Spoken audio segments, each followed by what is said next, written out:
discussion ya mchezo wa 184 dhidi ya Simba uliopangwa kucheza tarehe 8 mwezi wa 3 2025.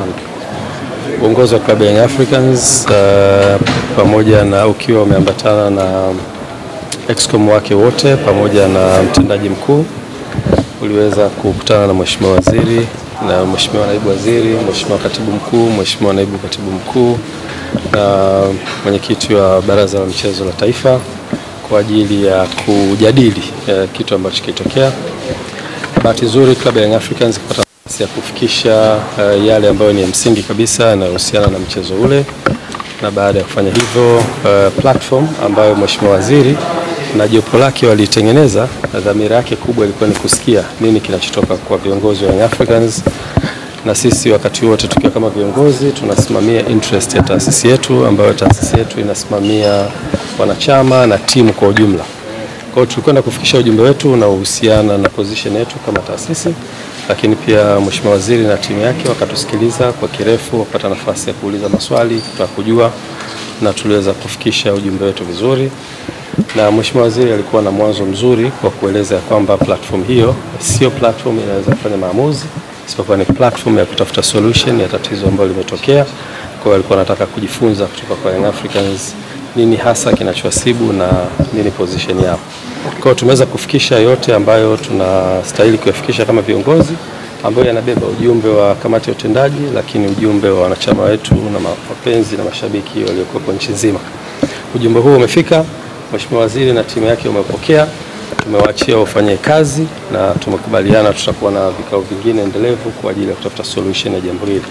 Kwa nichukue fursa hii kuifikisha message hii kwenu kwa wanahabari ili muweze kujulisha umma wa Tanzania, lakini pia nichukue fursa hii kuambia wanachama na mashabiki wa klabu ya Young Africans sisi tuko hapa kwa ajili ya kusimamia interest za taasisi yetu, na ni watoe hofu ya namna yoyote, wasiingiwe na hofu ya namna yoyote.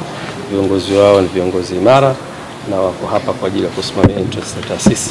Kwa hivyo wakae kwa kutulia, na solution itakapopatikana tutaweza kurudi kwao na kuwajulisha. Nashukuru sana waandishi wa habari, asante sana.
Ndio.